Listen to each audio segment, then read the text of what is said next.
Bonjour Internet et bienvenue dans ce troisième épisode d'Internet dans un fauteuil. Aujourd'hui j'ai le grand plaisir d'inviter au théâtre la fantastique Aude Gégé que vous avez pu apprécier en tant que comédienne dans de très nombreux sketchs sur Internet et à la télévision et au théâtre aussi, ainsi qu'en tant que créatrice sur sa propre chaîne Virago dont elle va vous parler dans quelques instants. C'est parti, on y va.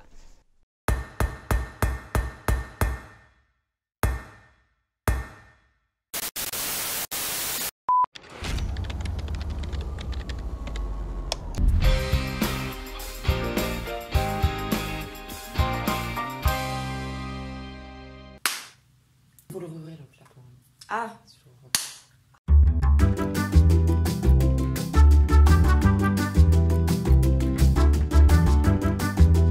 comme je vous le disais, j'accueille donc aujourd'hui Aude Gégé. Bonjour Aude. Bonjour. Est-ce que tu voudrais bien te présenter pour les gens qui ne te connaissent pas? Alors, je m'appelle Aude Goubert, mon pseudo étant Aude Gégé parce que c'est plus facile.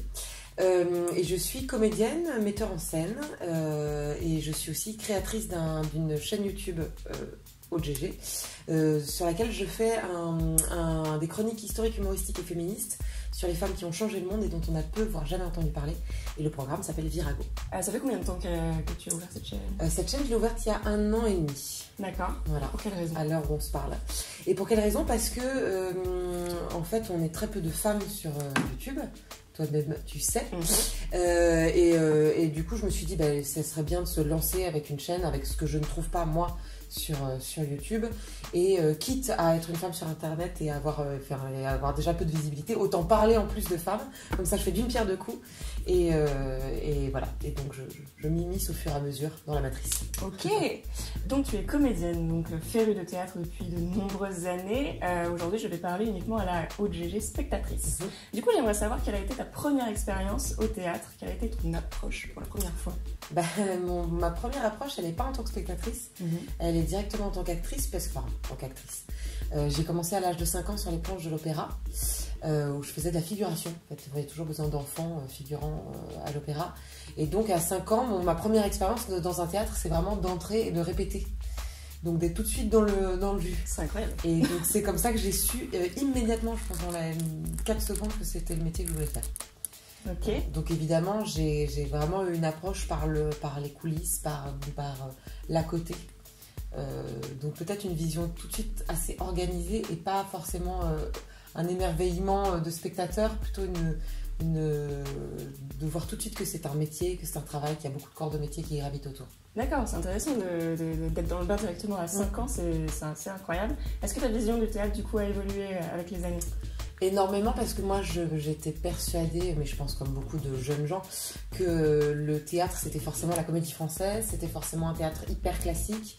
Et finalement ma première claque en tant que spectatrice, c'était à la comédie française sur un spectacle pas du tout classique qui était La Nuit des Rois de Shakespeare et qui était monté de façon extrêmement moderne et extrêmement crue et assez trash. Et j'avais pris une claque parce que je ne savais pas qu'on pouvait faire des choses aussi entre guillemets choquantes ou en tout cas empreintes du réel sur un plateau de théâtre. Donc moi, ça a été vraiment une claque et à partir de ce moment-là, ça m'a ouvert plein de perspectives sur ce qu'on pouvait faire et que c'était pas que un domaine très classique, le théâtre. Donc il y avait un spectre très large. Et que en fait, tu sais, c'est vraiment comme si j'étais dans un couloir pendant des années et qu'il y a une porte qui s'est ouverte et je dis ah d'accord, tout est possible.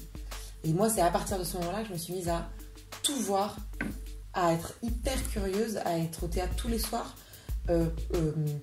pour voir aussi ce que je n'aime pas. D'accord. Je trouve ça hyper important de savoir ce qu'on aime au théâtre, mais de savoir ce qu'on n'aime pas.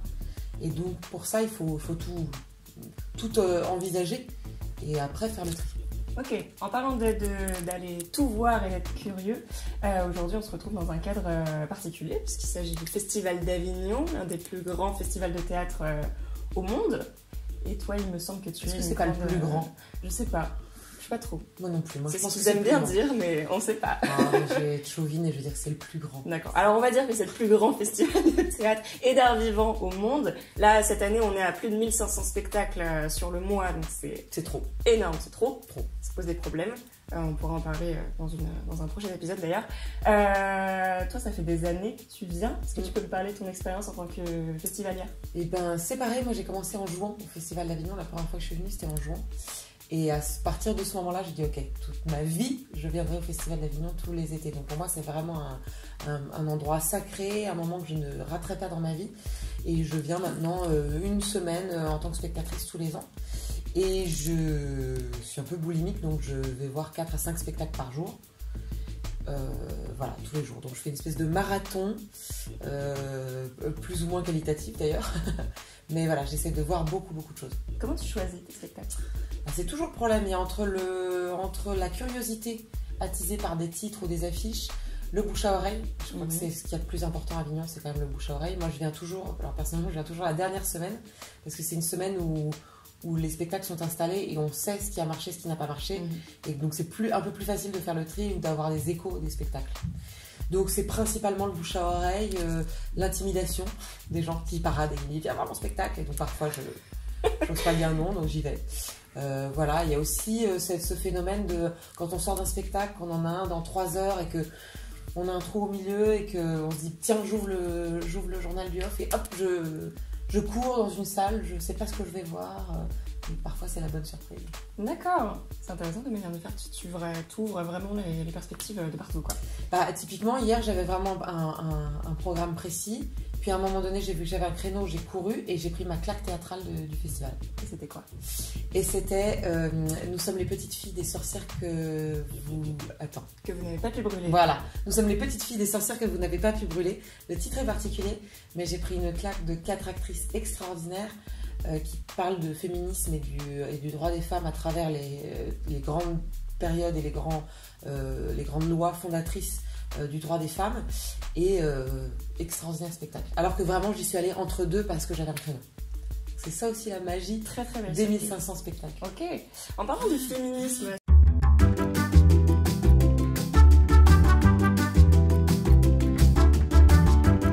est-ce que tu sais ce qu'on va voir aujourd'hui? Absolument. Enfin, je sais ce qu'on va voir. Non, je connais le titre. Je connais la personne qui l'interprète, mais je ne sais pas du tout de quoi il s'agit. Donc il s'agit de Chatologie, interprétée par Claire Fégreux, que je n'ai pas vu non plus, donc ça va être aussi la surprise pour moi. C'est un spectacle hybride entre le seul en scène et la conférence, et ça a pour sujet les menstruations et le sexe féminin. C'est tout ce que je sais. Très bien. Donc, très belle affiche d'ailleurs, je pense que honnêtement... Ouais, maintenant que tu as dit ça, tu vois, ça paraît évident, c'est simple, c'est bien fait. Très important une bonne affiche quand même, Avignon. Très important. Parce que un titre et une affiche, malheureusement, on va quand même beaucoup à l'a priori et voilà, ça joue beaucoup. Ouais, je suis d'accord. Et bah du coup, on va aller voir ce que ça donne. Bah, on part déjà avec un excellent point. Hein. Ouais. C'est déjà pas mal. Donc on y va et on revient pour débriefer tout à l'heure. Moi, je vous lance la bande-annonce de Chatologie.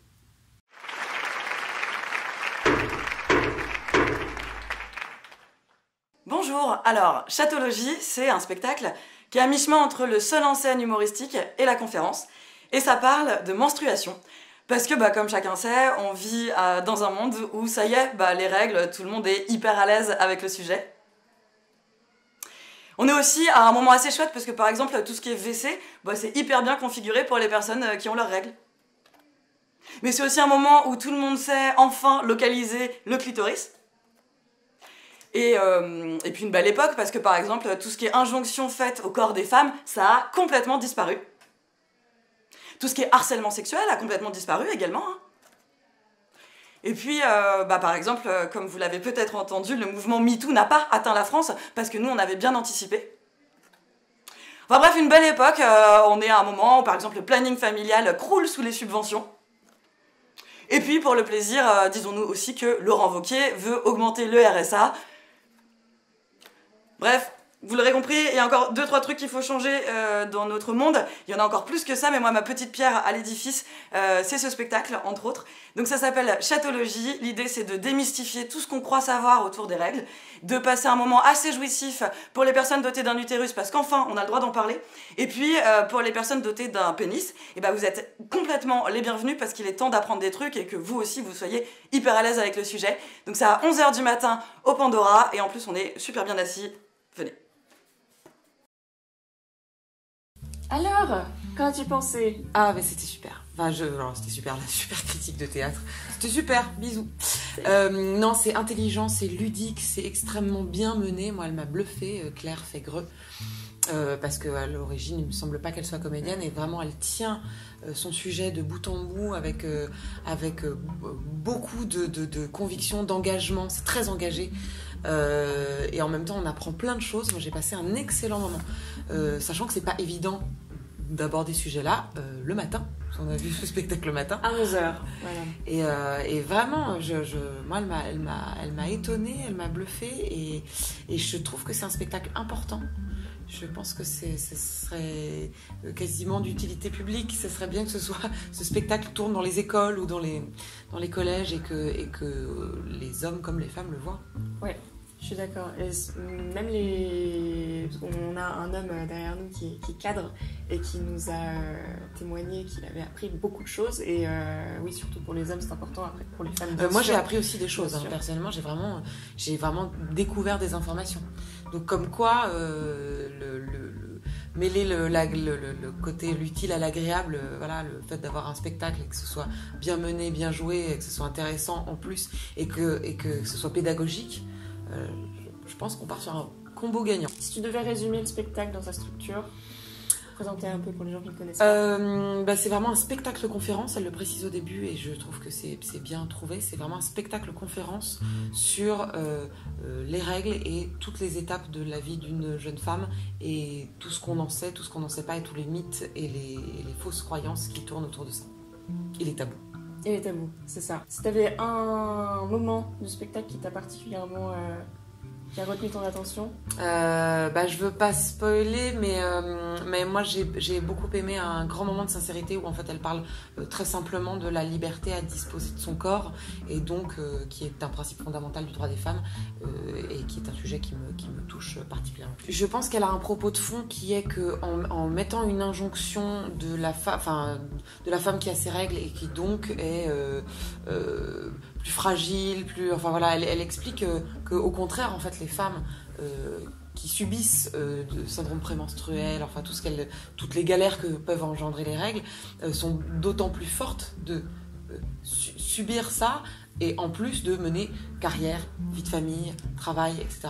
Et donc d'un coup il y a l'espèce d'injonction de t'as tes règles donc t'es un peu plus faible et en même temps le mythe un peu de la saleté ou d'être impur, etc. Et je pense qu'en fait, elle touche un point important, c'est que ça provoque une des plus grandes inégalités qui soit dans notre société et que, selon moi, une société qui n'est pas égalitaire ne peut pas fonctionner. Et je pense qu'elle pointe du doigt un phénomène normal, naturel, qui devrait être absolument intégré dans l'éducation de tous.